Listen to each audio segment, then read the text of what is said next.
shove and we couldn't get this working. So our apologies. And yeah, so welcome. My name is Trevor Millar. I am a founding member of the Canadian Psychedelic Association. The Canadian Psychedelic Association was formed by about 10 people who'd all been working with plant medicines for at least the last 5 years or so in their individual lives. And we came together in a way to kind of humbly do what we can to steer this movement within Canada in a really good direction. We saw that as cannabis became legalized, a lot of the early players kind of got kicked out, and it wasn't great. So we met for the first time about 1.5 years ago and said, what can we do? And we worked on it from there. And on December 31st of 2019, the Canadian Psychedelic Association was formed as a nonprofit with Revenue Canada. And we've been doing all we can ever since then to kind of make sure that this thing has a heartbeat. And we feel as though it really does have a great heartbeat now. So we're at a point where we need to kind of set it loose and let it become what the Canadian psychedelic community needs it to become. So we met a few weeks ago with some leaders from a bunch of different psychedelic societies within Canada. And I'm going to let Jessica speak to that and introduce herself here in a minute. But yeah, there's already a really beautiful psychedelic community within Canada. We don't feel like there's any wheel that needs to be invented at all in that regard. It's just the CPA really wants to become an umbrella that everybody can come under, or a tent is a cool metaphor as well, where everybody can come in and talk about the different unique things that need to be discussed around making these plant medicines available. Part of that is making it legal. One of the questions that came up on the Crowdcast before we went live there is, how is the Canadian Psychedelic Association different from MAPS Canada, different from TheraSil, because they've all got different initiatives that are very similar but not quite the same. I'm actually chair of the board for MAPS Canada as well. And a quick answer to that, I think, is MAPS is really focused on legalization and medicalization at this point. They do support the decriminalization initiative, but the track that they're on is around legalization. TheraSil, which is Bruce Tobin's initiative, hopefully Rob Laurie is on here, and he's a lawyer for TheraSil. We'll get him to speak shortly. And they're really specifically focused towards getting a Section 56, which is permission from Health Canada to, okay, awesome, glad you're here, Rob. A Section 56 from Health Canada to give psilocybin to people for end-of-life anxiety. So that's very important, and that's its own thing. So they're very specifically focused on the Health Canada initiative. And then the Canadian Psychedelic Association, we're, like I say, we'd like to be the umbrella where everybody comes and meets. Like, we would like MAPS Canada to be a member of the Canadian Psychedelic Association when it opens up. I'm a very good buddy of Bruce Tobin and Rob Laurie and Spencer, all these guys who are behind the TheraSil initiative. And we just got back last week. The board of directors for the CPA met in Caslow, British Columbia at a retreat to discuss specifically strategy moving forward. And we sent out a survey from the CPA to anybody who had been in contact with us so far a few weeks ago, and asked in that survey, what would you like the Canadian Psychedelic Association to become? And one of the primary things, in fact, the primary thing that everybody wanted it to become was an advocate, to work towards advocacy, to work towards decriminalization. And that's really why we're here today, is we are really pushing for decriminalization of all plant medicines. The policy stance for the CPA is we would like every drug decriminalized, but right now we're focused on the low-hanging fruit and perhaps the more palatable political initiative of decriminalizing nature itself. So we've got a decriminalizenature.ca website, which if you haven't checked it out, please do. We're going to be speaking more about that soon. But I'm going to introduce a few other people who I've asked to step on. And Jessica, I'm going to pass it off to you first while I track down Rob and Andrew and unmute them as well. Cool, thank you, Trevor. And let me unpin. I'm just gonna mute you, Trevor. Yeah, great. Hi, everybody. Pleasure to meet you all. I'm so sad that we can't have everyone on this call, but I'm happy that you are all here, and thank you so much for bearing with us. So my name is Jessica. I am the executive director of the Montreal Psychedelic Society, and I work in a few other initiatives within psychedelics. I would just like to to speak for a moment about how this thing kind of got started. Somebody in the US called Mike Margulies, who hosts the psychedelic seminars, he kind of got everybody from, he got all the psychedelic society leaders from around the world in on a call. And next thing we knew, we were speaking with people from Denmark and from the UK. And after a little while, we decided that we wanted to have some Canadian regional calls with leaders from societies from across Canada. And then we started to talk about the CPA and what's going on with that. And that's kind of what led to this very event. We really wanted to see how the psychedelic societies across Canada can join forces with the CPA. And we thought it would be a really great idea to hear everybody's voices from the community. That's, I think, what the psychedelic societies are trying to do, and I think what CPA is trying to do as well, is really to... Sorry, Jessica, could you repin your video? There we go, got it. Am I pinned? Okay.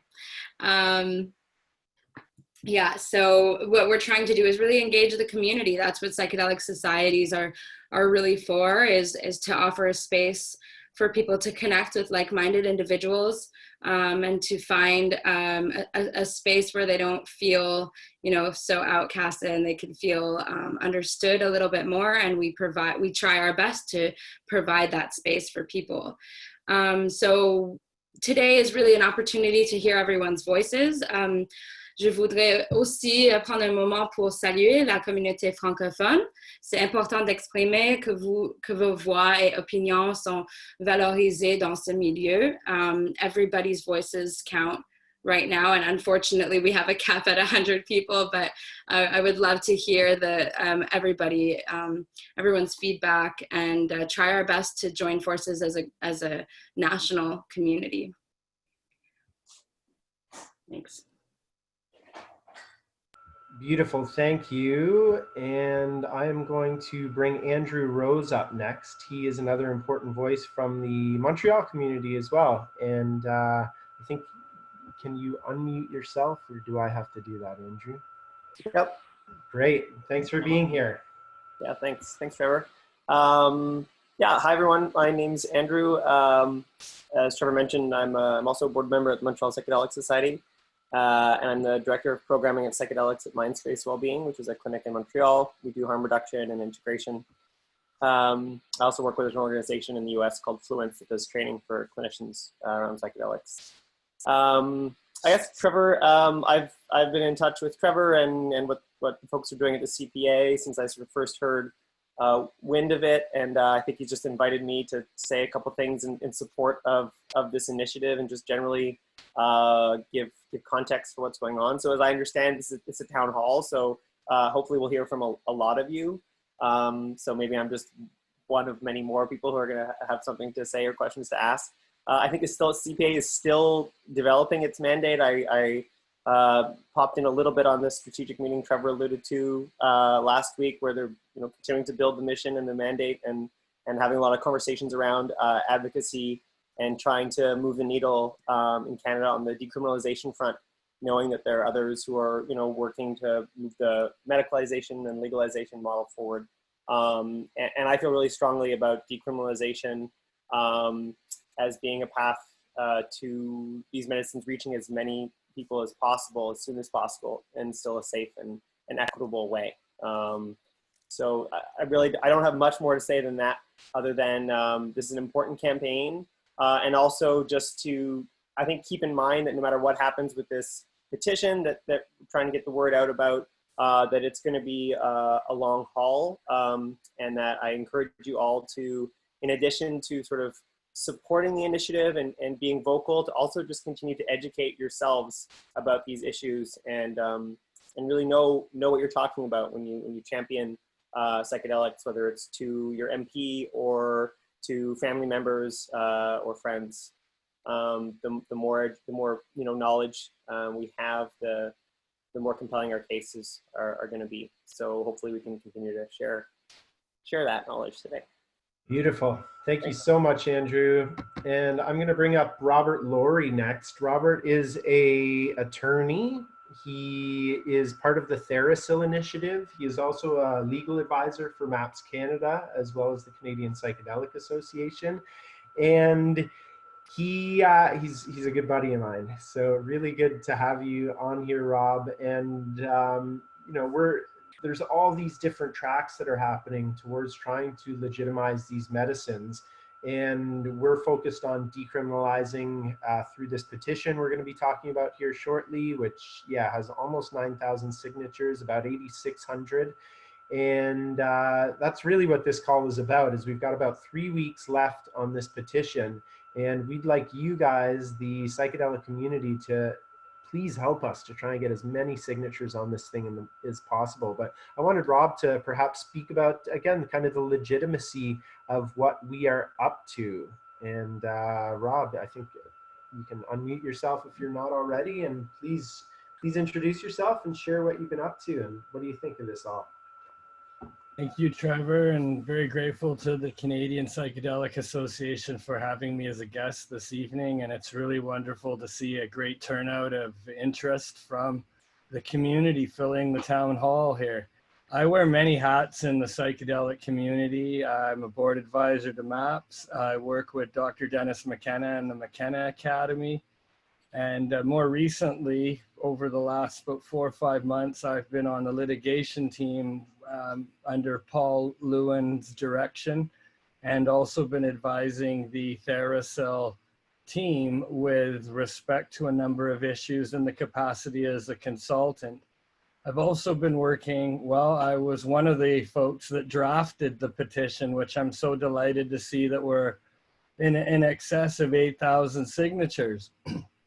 And I just saw a comment someone had asked about Indigenous. Well, in one of the later drafts of the petition, I did incorporate effectively Article 34.2 of the 1971 Convention on Psychotropic Substances, which does recognize a cultural, ceremonial, and social use of plant medicines that are wildly grown. And that's the national patrimony laws that Ecuador and Peru rely on. And that's effectively, ICERs have set that. And I thought by incorporating those provisions, while at the same time recognizing that within Canada and the recent federal and provincial declaration of the UN recognition of the Indigenous, that perhaps this would give the federal government I won't call it a loophole, but they already signed up to the UN conventions which allow this under those circumstances. And perhaps First Nations and Indigenous play an even greater role with respect to how do we get to decriminalization and where do we go from that.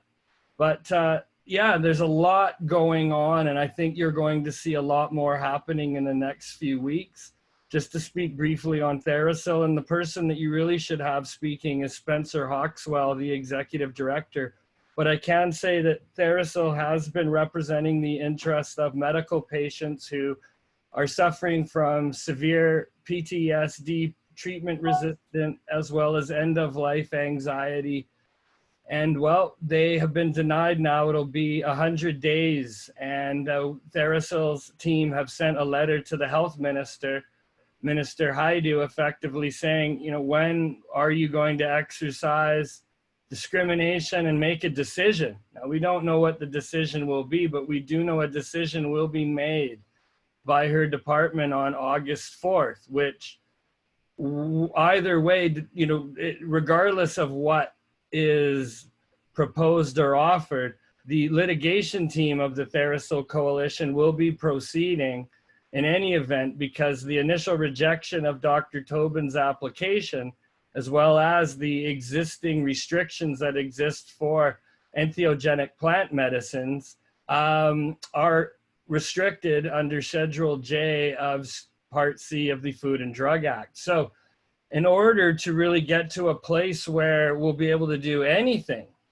let alone businesses and treatments and that whole can of worms, before we can even open that, there has to be some understanding of the restrictions and what role these medicines should play. And I'll conclude just by making some basic comparisons to cannabis. I mean, the Tobin case represents the R.V. Parker, which in the context of cannabis, Parker was the case in 2000, which opened the door for medical access. So you have the world in pre or post Parker.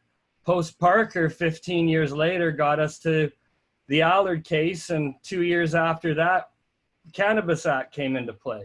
So we're in the pre-Parker days in psychedelics, and the Parker case effectively that we're hoping will open access further will be the Dr. Bruce Tobin and the medical patients that Therasol Coalition represents, including Thomas Hartle and a number of patients which are, well, coming to our attention every day and making it harder and harder for government to hide behind a blanket exemption, which, not to get off topic, was brought into place by the Conservatives to try to deal with, well, closing loopholes involving prescribing heroin to treat heroin addicts. What a novel concept. But in any event, there's multiple groups doing multiple things which are all leading and pulling towards the direction of trying to establish what does decriminalization look like.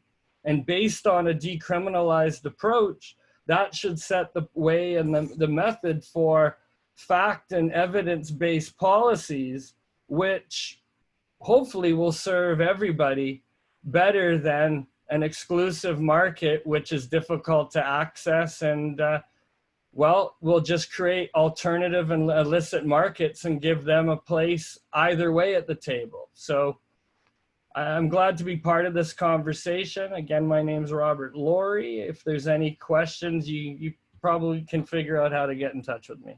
Thanks, Rob. There's a few questions coming in already, and if anybody does have a question, you can either put it in the chat, and we might open the floor up a little later now that we're I gotta leave at 5 sharp, so okay. Well, we've got a minute then. So I'll give you one of the questions right now. Is Justin Trudeau's recent response to BC Premier's request for decrim a bad sign or a really bad sign?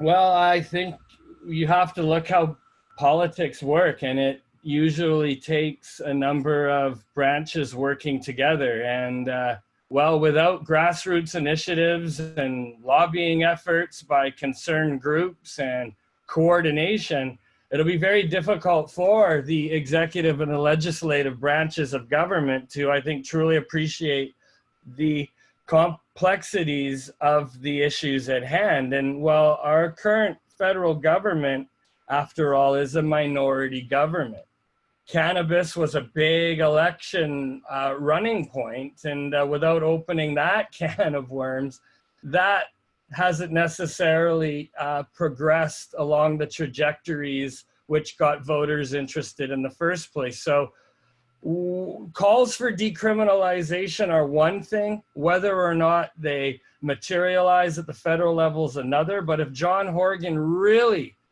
wanted to decriminalize plant medicines, he would stop enforcement by the community safety unit, basically taking down unlicensed dispensaries who actually, some of them have been around for 27 years and are providing better medicine at a better quality at a better price, and government should be talking to them instead of trying to eliminate them. So ultimately it takes a community. I'm glad to be part of that, and let me turn it over to you. Sure, I've got another question. Answer that question? Yeah, that's good enough. there's questions coming up. So what can we do? And this is really what this call is all about, is what can we do in order to really change the conversation? Because as Mark Hayden, the executive director of MAPS Canada, is always quick to tell me, cannabis legalization happened in Canada once 51% of people polled said that they were interested in cannabis legalization. So these politicians aren't real risk takers. The bureaucrats definitely aren't big risk takers. But if the conversation changes enough, then we are going to get what we're after, quite frankly. So decriminalizenature.ca and decriminalizenature.ca/petition are two websites that I'm asking everybody from this community in Canada to please share with every single person on their text and email list. The petition is up on August 16th. You know, to be honest, a petition being read in the House of Commons, that rarely changes laws, but we're looking at using this as a vehicle. And is that way for me, Jessica?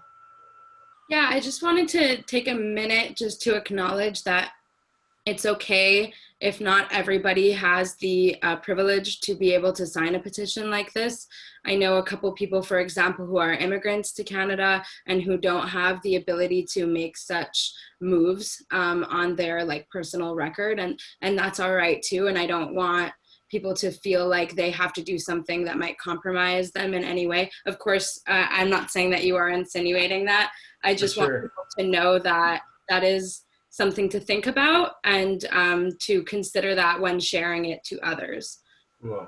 And that's kind of where I was going, is petitions rarely actually change law, but we as the Canadian Psychedelic Association and Decriminalize Nature, we're using this as the vehicle to get the message out there, to start having the conversation around the sensible use of these plant medicines. The decriminalizenature.ca website, I don't even think it mentions the word psychedelic. So it's a very easy entry point. And speaking of entry points, some other tools that we want to resource you with are some talking points. So if you go to psychedelicAssociation.net/talking points, we have a fabulous journalist named Amanda Siebert. She's been working with us on this decrim campaign, and she's helped us put together some very specific talking points. There's a 30-second elevator pitch, there's a 5-minute pitch, and there's a 10-minute pitch that you guys can memorize, and you're armed with all the tools that you need in order to at least start a really kind of well-based conversation around the benefit of these plant medicines. So Robert, I have another question for you. I'm going to pull you up here. There was just a question very specifically about when did you say that the minister would be giving a decision? I believe it is August the 4th or the 6th. There's been so much happening very quickly that, again, the person that you should follow up with is Spencer Hawkswell, and then perhaps the CPA in conjunction with Therasil could issue a statement, but that is my understanding. Okay, cool. And yeah, Therasil has asked very specifically for you to use Twitter, to tweet our health minister, to just let all of our members of parliament know that this is a topic that Canadians are very concerned with.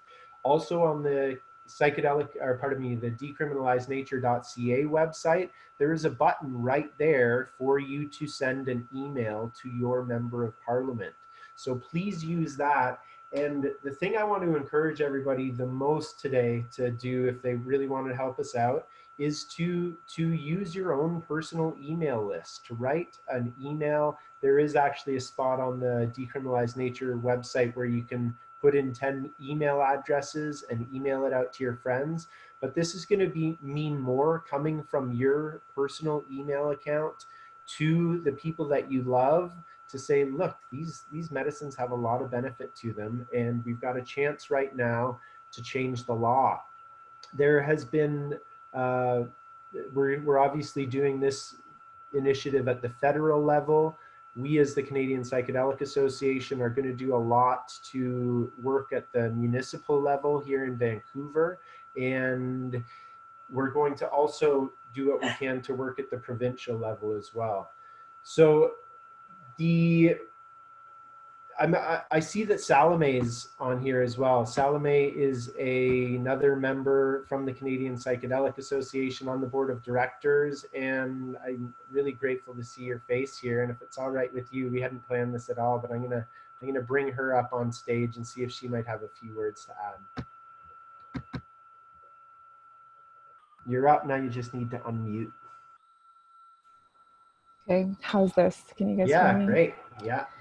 Yeah, thank you, Trev. So good to see you guys. Yeah, I just prefer Zoom so much just because we can actually see each other's faces and connect this way. So it always works out for the best. The plants know best. Yeah, so I'm just trying to answer as many of the questions that we have on the chat. Thank you so much for everyone who's saying that they're going to donate, and we've gotten so much support this way from the community and the US community now coming on board too. So thank you everyone for all of your support and doing this incredible work that you guys are all individually doing. There was also a question regarding the Indigenous eldership, or who we have as far as support from those elders. And just today I had a conversation with one of the wonderful registered clinicians. Actually, her name is Kathy, and she's up in Campbell River, and she did a project called the Village Workshop, 23 years in the making, and it was a lot around the reconciliation process. And so we are definitely ensuring that this eldership of this advisory board of elders does come on board, and that they lead this movement, because again, we're honored to be here on this land, and we want to ensure that we are guided through spirit and through the wisdom keepers. And to do this right, you know, this isn't about an agenda. This is just all of us hearing the calling, and like when we go into medicine, further surrendering. So again, whatever feedback you guys have for us, please let us know. And this is just so cool that we get to, for once, just connect on a national front and come together like this. So thank you everyone so much. And thank you, Trevor. Thank you, Jessica. Thank you, Rob, and Andrew, who's spoken. And we also have some representation, Holly from Therasil. So thank you for being here. Awesome. Thanks so much, Salimeh. Yeah, around the Indigenous considerations, I've really been doing what I can in the last few months. Ultimately, I came to this work because of my desire to help the downtown east side of Vancouver, and those communities are inseparable. And I've specifically spent time with a former chief of the Lillooet territory within the last month. I'm working to speak hopefully with the chief of the Tsawwassen territory later this month. And, you know, I don't claim to at all have kind of the Indigenous knowledge to space hold within that context at all, but I do have access to these incredibly powerful medicines and the community that's so passionate about them. So we're doing all we can to build bridges, and we're putting together an advisory board very quickly with the Canadian Psychedelic Association, and that advisory board, we hope to have Indigenous considerations represented. Absolutely. Rob, I did want to call you on, I'll let you speak to that, and then I got to go pretty quick, but I want to just mention an important detail, and I guess it's as good as any, but with one of the topics that we've been seriously considering that no one has been addressing is, well, I don't need to be necessarily on a reserve or in a part of the world. Why should I have government dictating what my relationship and my freedom of consciousness looks like, and what my relationship should be with something which, if used in a responsible manner, is perfectly acceptable in my opinion, and without further justification by the, well, at least infringement by the government with an absolute prohibition on psilocybin. I see that also as an attack on my Section 2B freedom of consciousness. And in order to, well, consider where we go with that, I've reached out to my friend, Dr. Dennis McKenna, because I can't think of a better person to be an expert to deal with the issue of ethnopharmacology. And in fact, Dennis says you can have a symbiotic relationship with plants. He says, you know, I have a symbiotic relationship with raspberries. I eat them.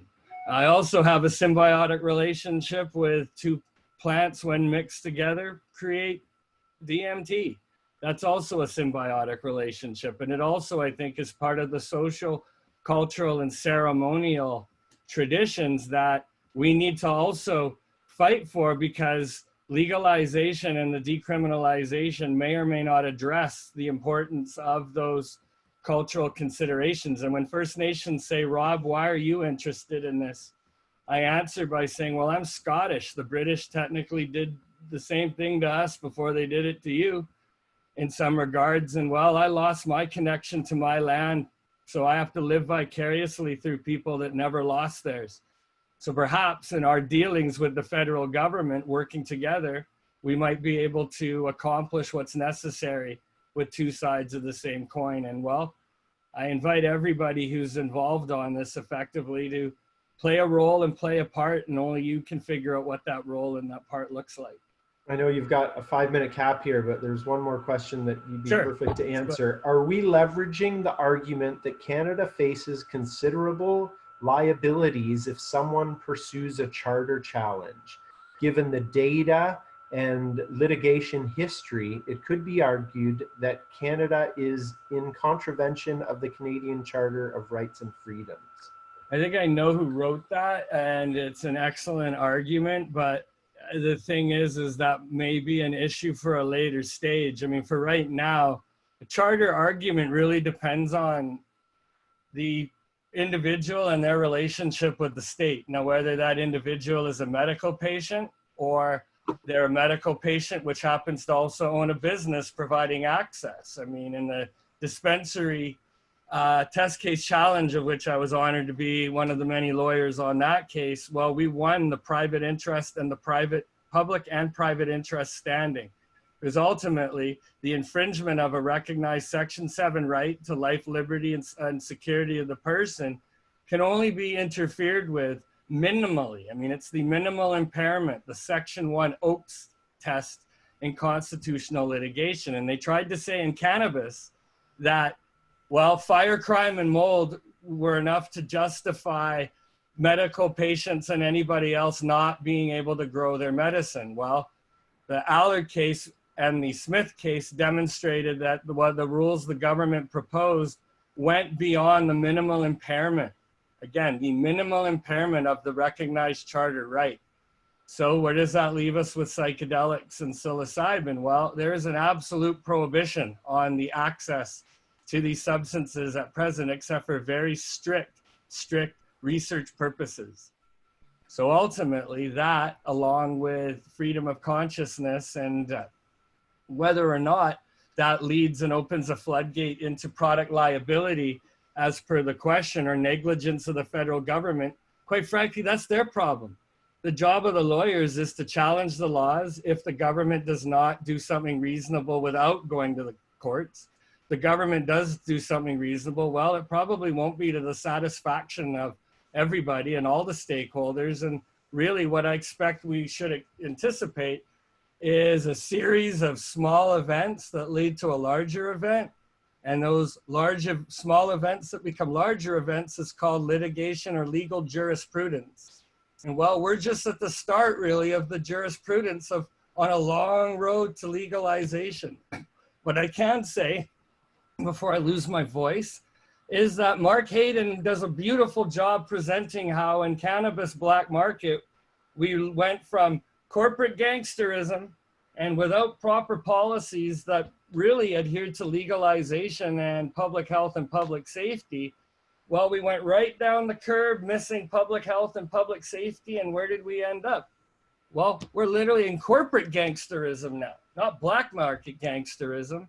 And do we want to see that be the agenda and order of the day when it comes to natural plant medicines and the ability to access those in a manner that, and I'm not saying I know what is the right way, but in a right way, that's what we're all fighting for. And what that looks like is going to be a synthesis of multiple ideas and participations and viewpoints. And I'm honored to be part of that. And thank you to the CPA for hosting an event and creating a venue for views, opinions, and ideas and perspectives to be truly considered. So thank you, and keep up the good work.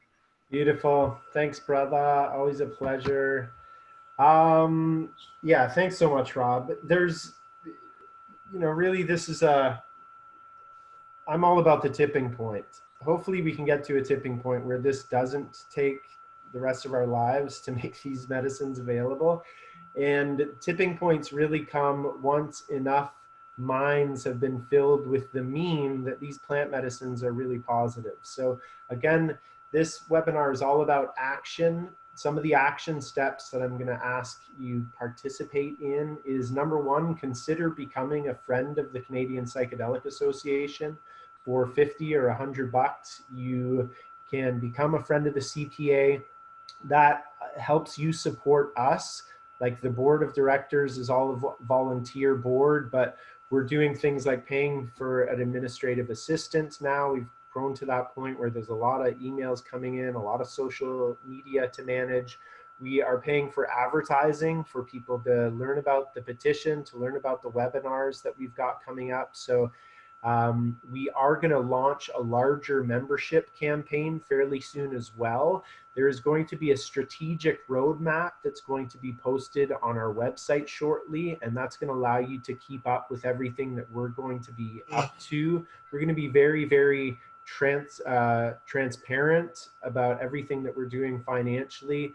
We're also trying to be incredibly equitable, and we are, as has been said before, you guys might not have heard it though, but all of the members of the board who are on the board currently, none of us is married to these positions.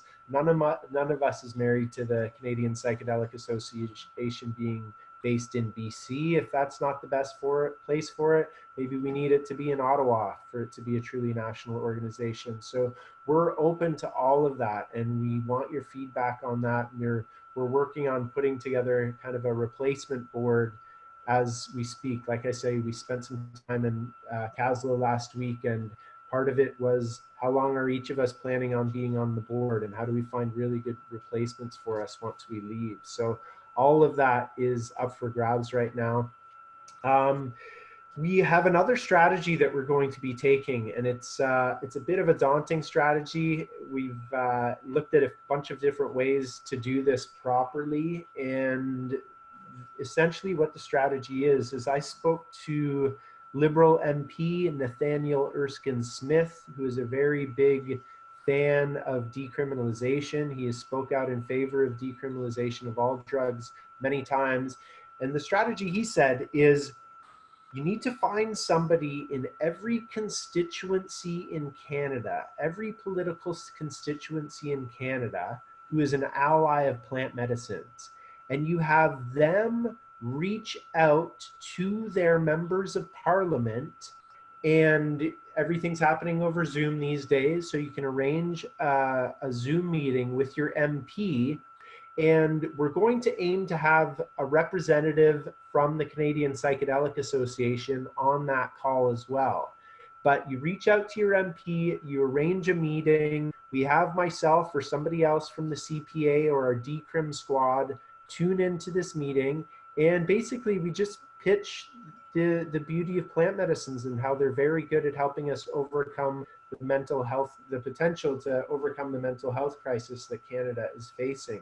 So this petition, we stop on August 16th, and then it's going to be, I figure, at least a month before that petition is going to be read in the House of Commons. I just heard through the rumor mill that Paul Manley, the MP who sponsored that, he's actually going to have a registered nurse read the petition in the House of Commons. So I think that'll go down very well.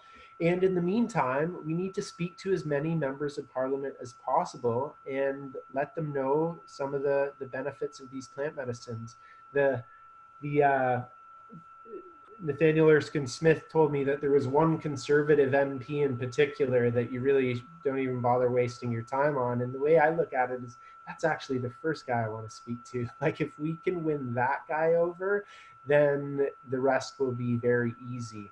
So if you are interested in helping us with this initiative to speak to members of parliament, please email us at hello@psychedeliciassociation.net.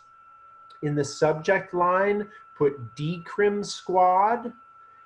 And then if you can find out what your constituency is, so what political region you lie in. I'm in Vancouver right here as an example. So find out, but just put what city you're in at worst case, but if you can find out your specific constituency, and then we will reach out to everybody who emails, again, hello@psychedelicassociation.net.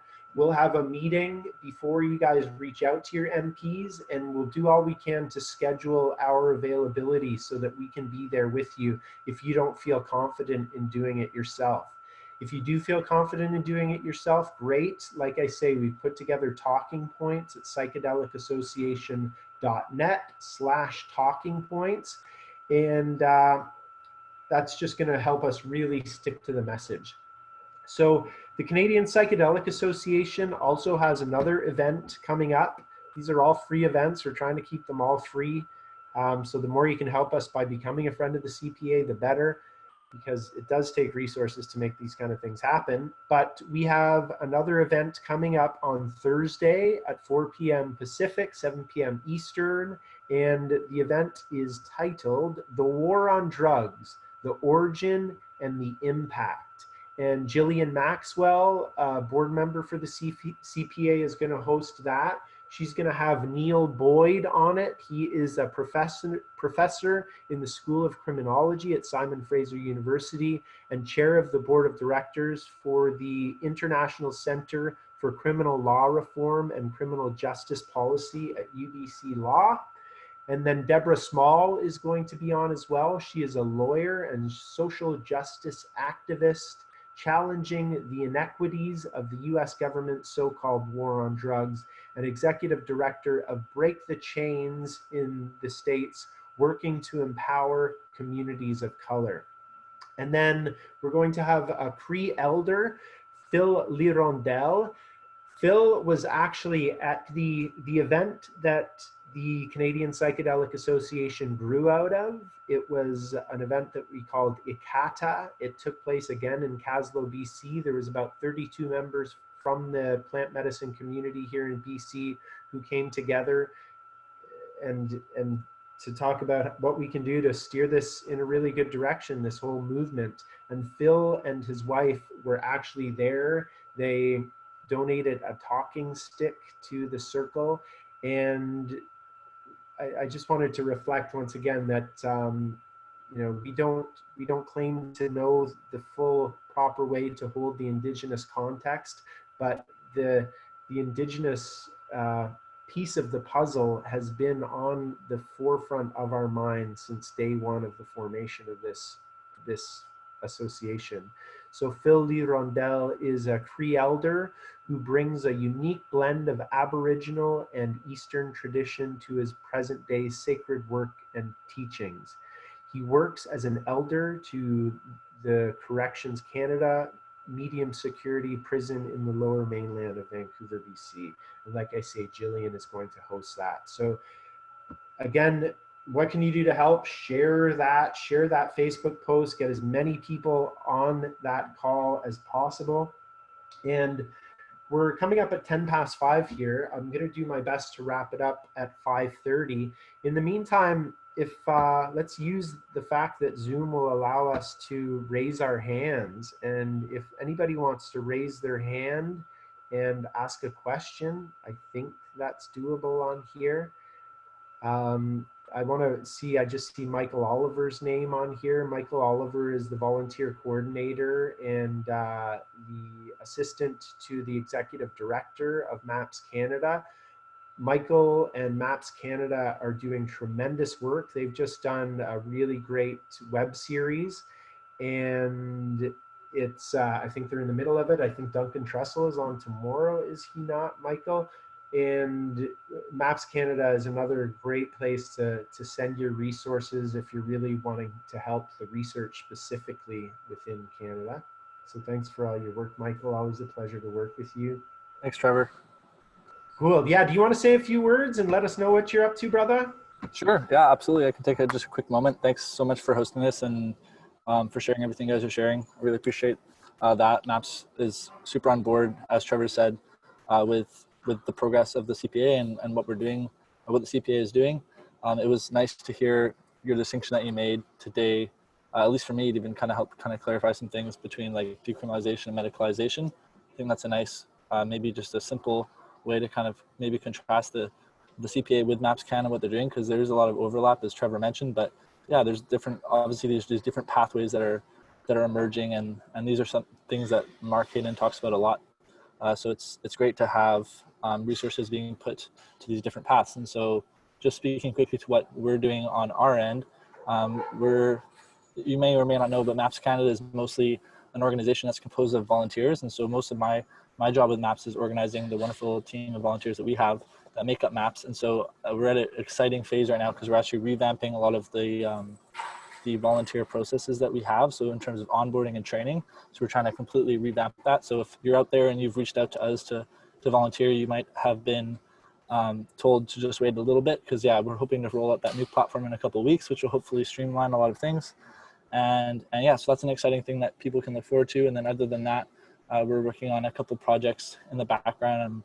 And Mark Hayden's looking to publish a couple documents, including a guide for, a manual for psychedelic guides, which is going to be like a how to do psychedelic therapy type piece of work that has a lot of work's already been put into it. So we're really excited to release that. We're just in the stages now of publishing that, and same with another document that he's been working on, which is looking at someone using actually microdosing psychedelics to help treat their schizophrenia, which is a really interesting story, and it's told through the lens of this person. And yeah, we're also we're at the end of we're approaching the end of our fundraiser. So we've been trying to raise $250,000 since last November. Originally we were aiming for 150K, but we passed that, and now our stretch goal is 250. So we have $14,000 left to go. We're hoping to wrap that up towards the end of when the webinar is going to be completed, which is what Trevor also just mentioned. That's another project we're working on, which is a 14 episode webinar series. I'm sure quite a lot of you probably have attended, and we're hoping to basically wrap both those things up together at the same time. So yeah, we have all the information on that on our website, and we'd really appreciate it if you haven't shared the fundraiser already. Please do, because yeah, we're really close now to the final leg of the fundraiser, and every donation makes a difference.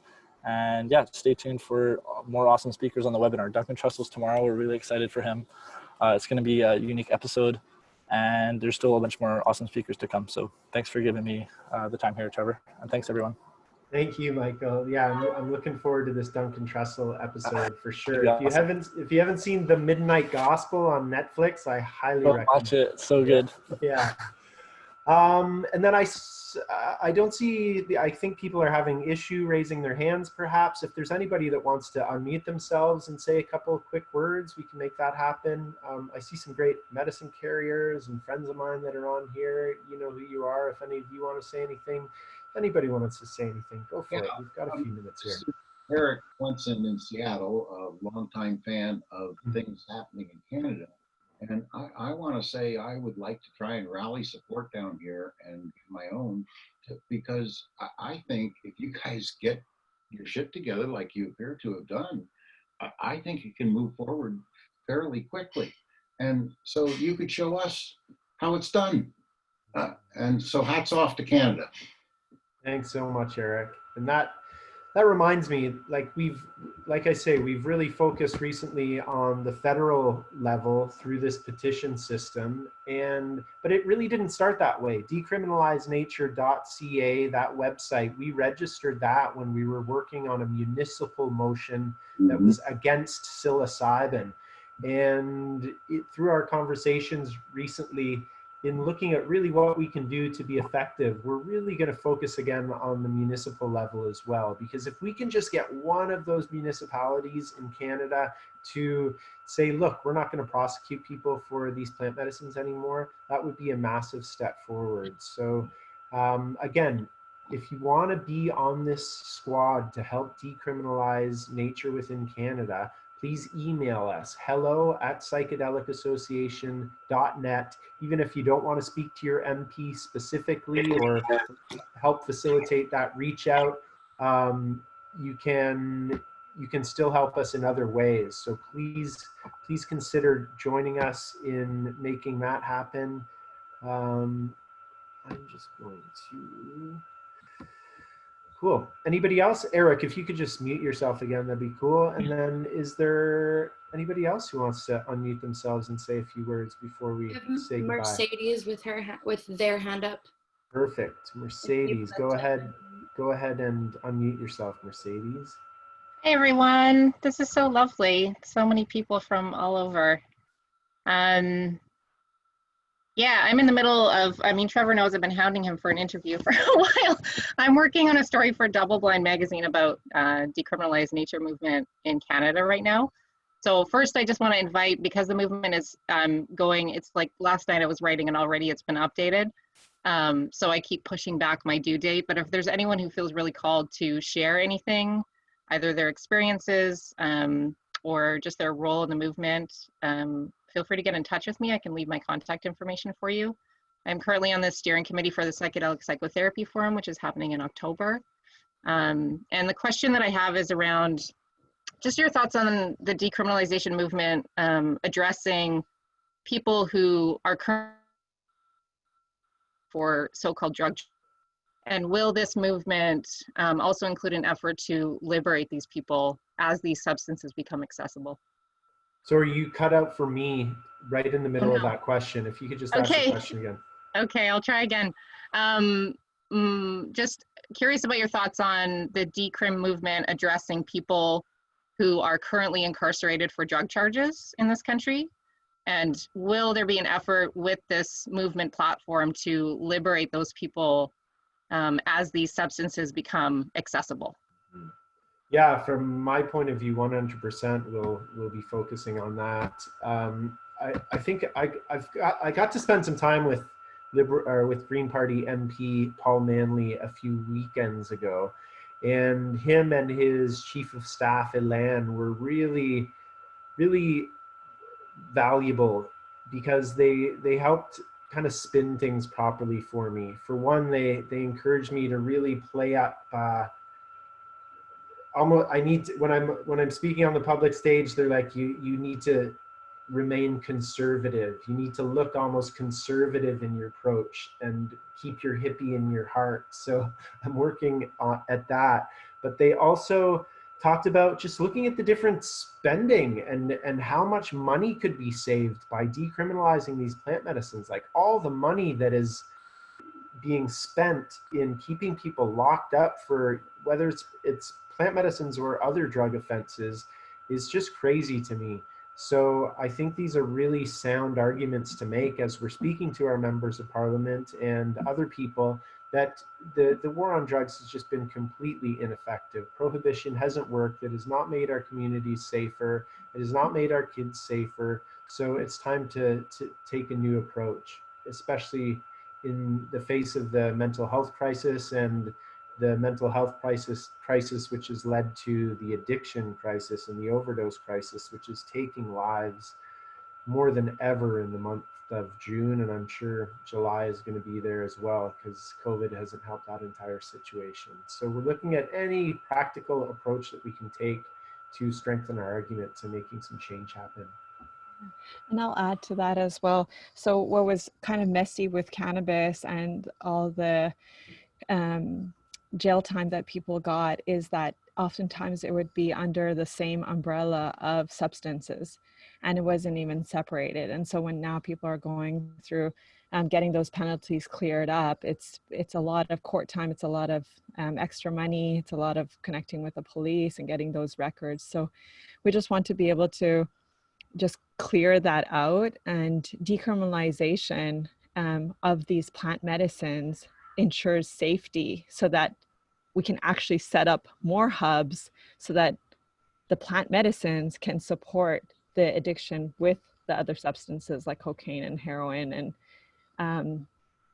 and so you know, it's very important, like Trevor said at the beginning, it's the low-hanging fruit, but for me, it's actually like they are the fruit.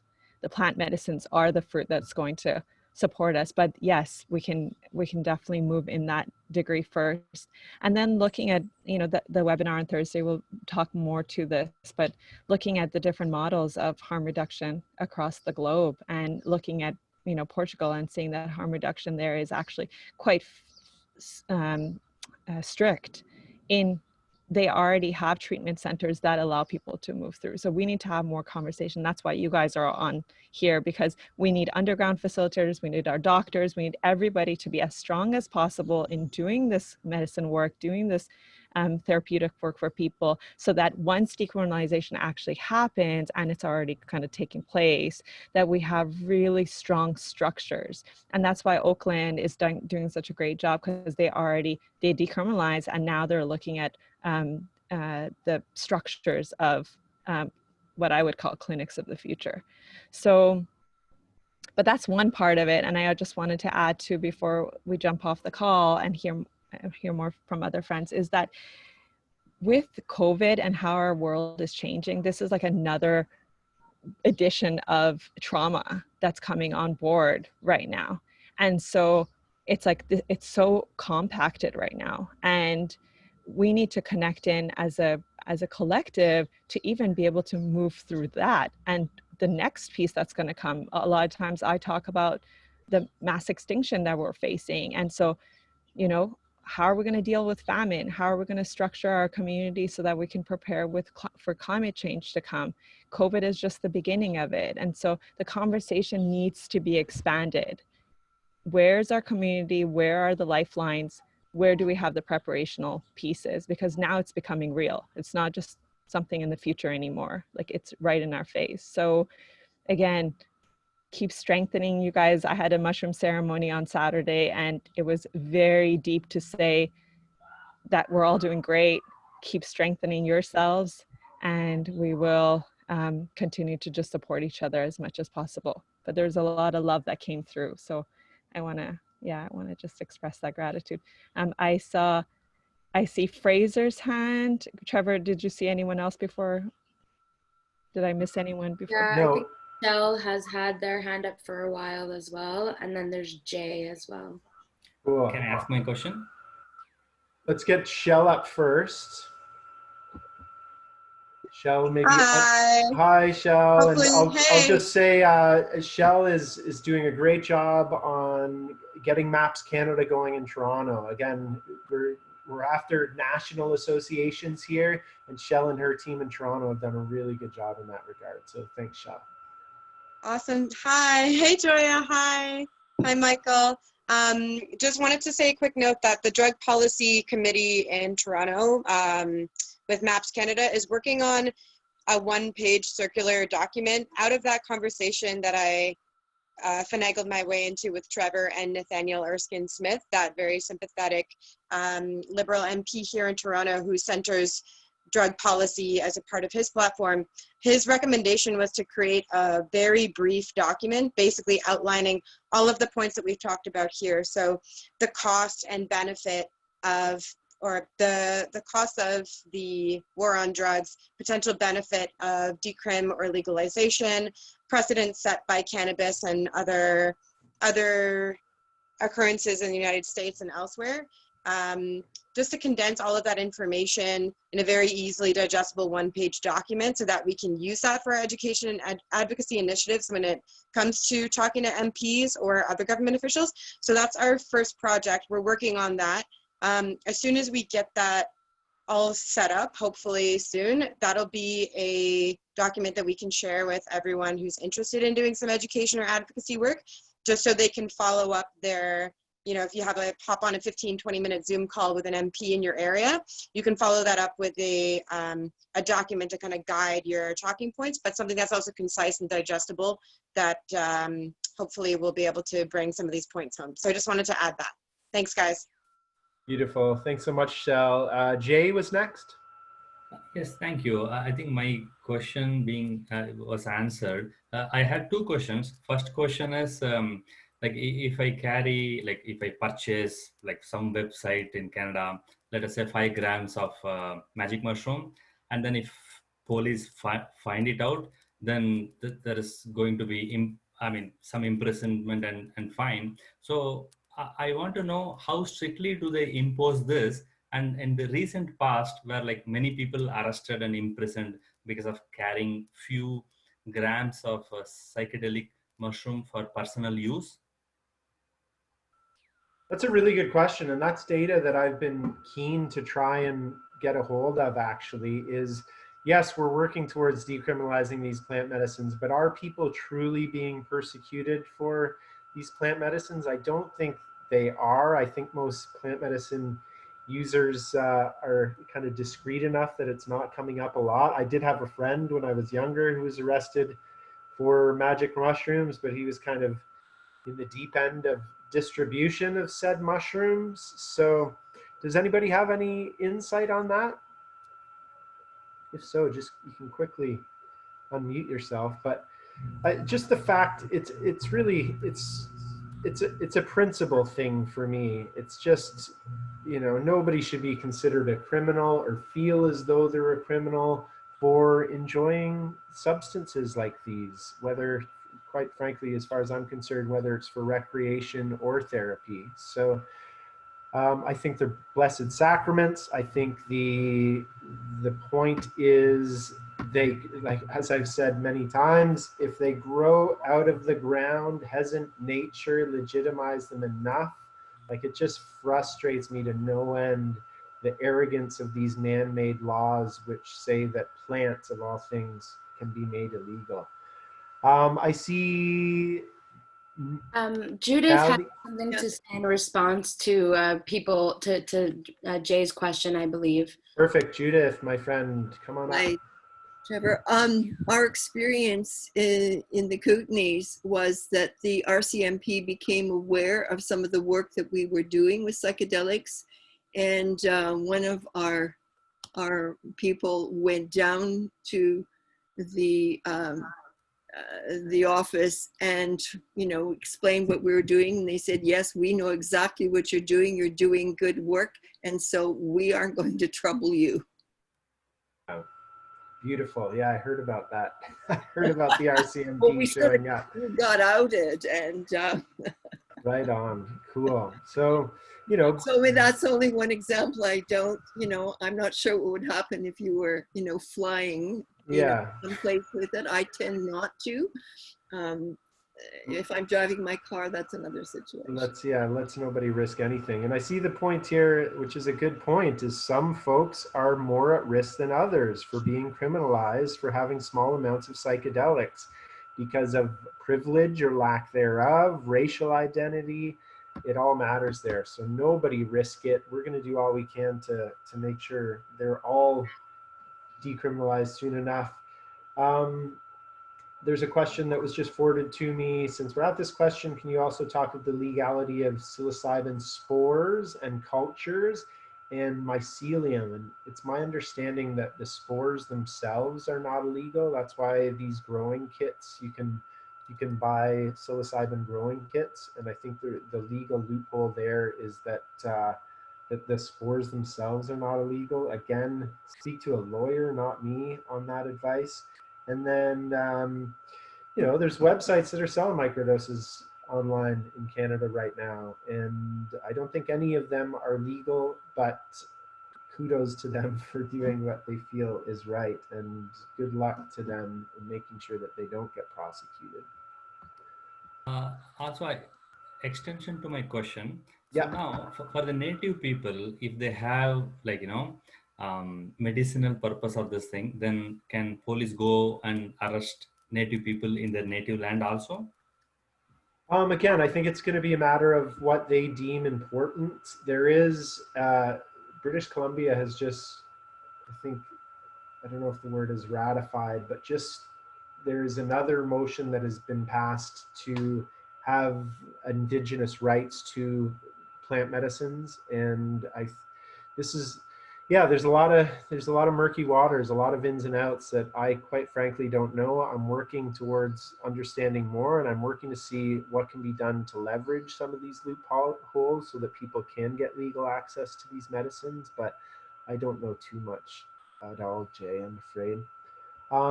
Thanks. Nailia or Naila?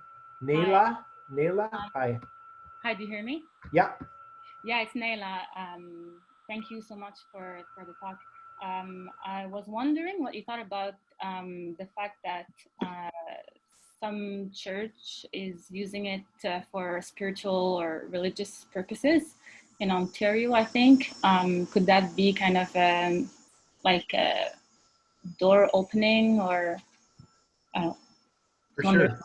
So I'll speak to, again, what I know of this, and then my friends from Montreal might know a little bit more. But the only church I know of that actually has permission to work with any psychedelic is the Santo Daime in Montreal. There are other Santo Daime churches across Canada. I don't think any of them has specific Health Canada permission. I've spoken with Jessica Rochester, the reverend of that church, and got a lot of that story. And basically, she pressed for about 17 years to get that permission. And she's legitimately a church. They are legitimately a branch of the Santo Daime Church, which is a very well-established church. We were looking at different ways of working with some of these plant medicines in the past and looking for those legal loopholes. And of course, freedom of religion came up.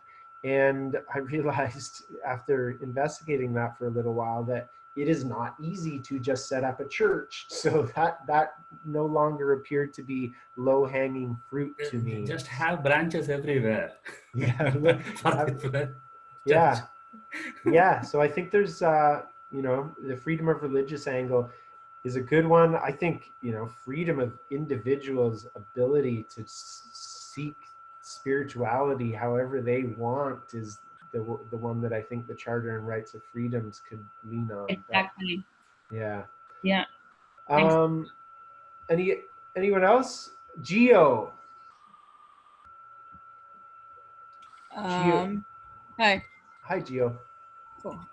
Quickly back on basically charges for having large quantities of mushrooms.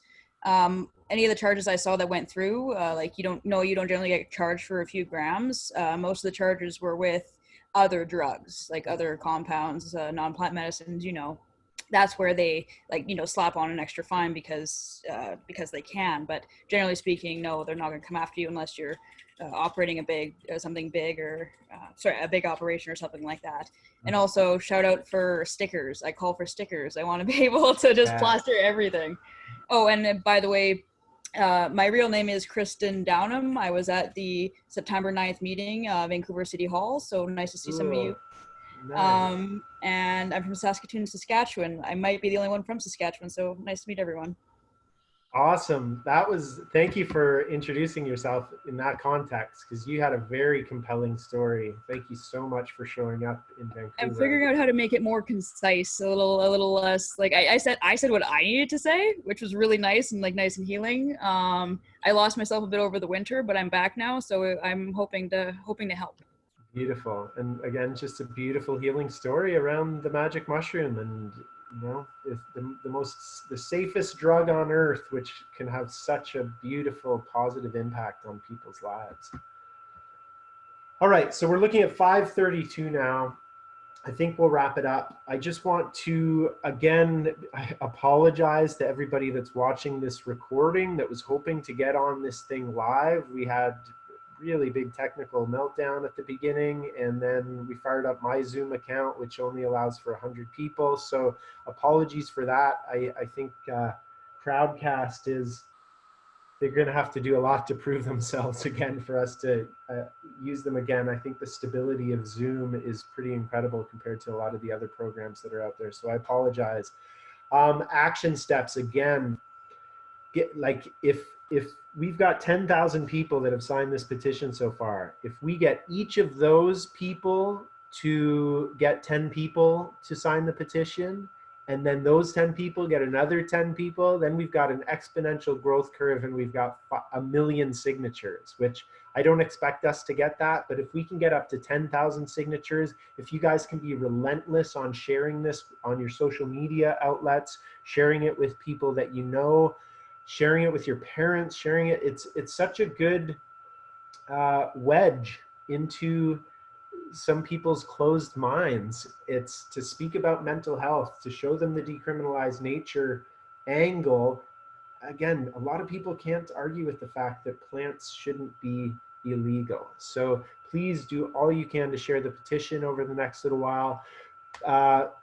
If you are interested in helping us further and becoming a member of the Decrim Squad, please email hello@psychedelicassociation.net.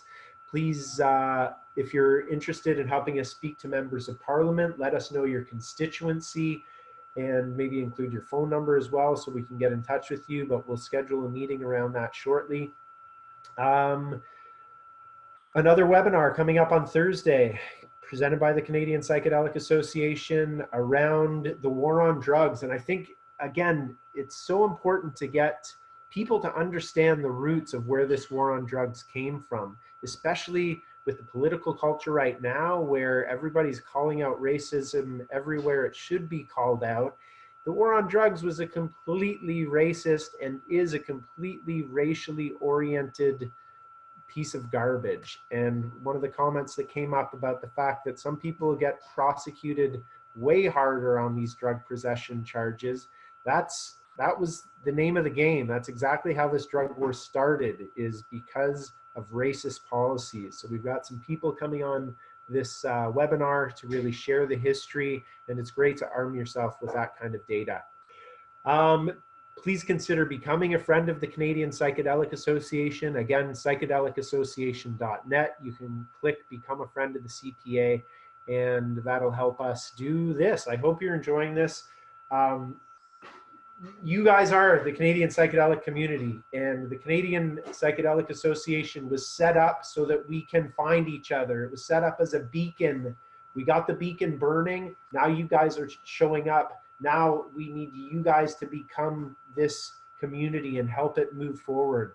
So one of the things that came up at last week's strategy meeting is we're going to do what we can to set up a calendar and have a calendar where everybody, all the psychedelic societies from across Canada, can share when their meetings are, and then you guys can find the local community across Canada and touch each other at that grassroots level, and I don't know, maybe do some medicine together sometime. Anyway, thank you so much for showing up.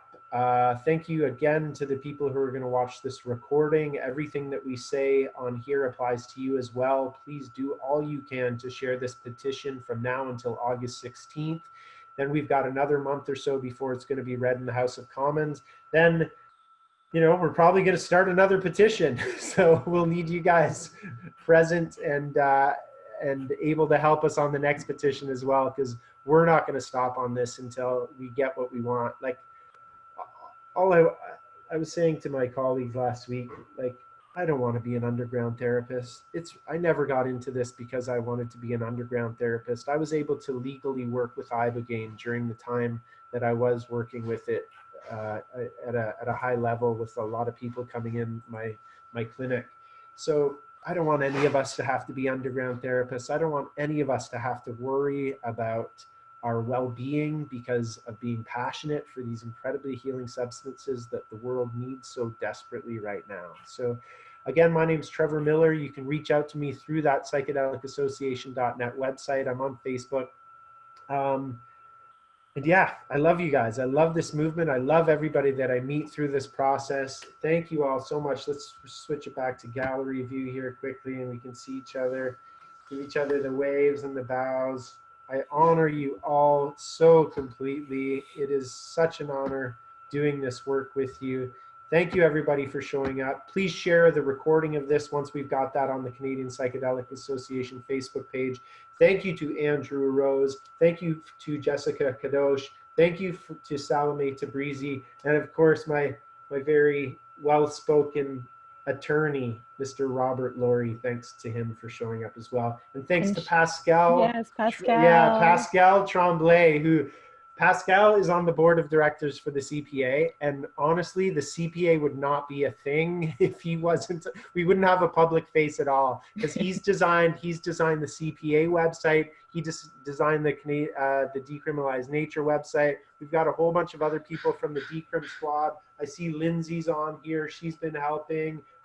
Noemi, Tyler's on here as well. I saw him. So thank you to everybody from the Decrim squad so far. And Ian Michael, all the way from San Francisco. Yeah. Our other CPA founding member. Yeah. Thank you so much for being here. So thank you all so much. Have a wonderful little Monday or whatever day of the week it is. Thanks, everybody. Hey, how about everybody unmute quick and say goodbye? Bye. Bye. Bye. Bye. Bye.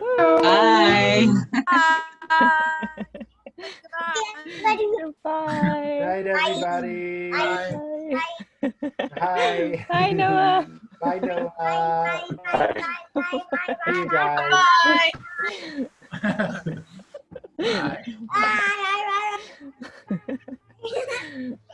You sweetie. Bye, Salimeh. Bye, Pascal.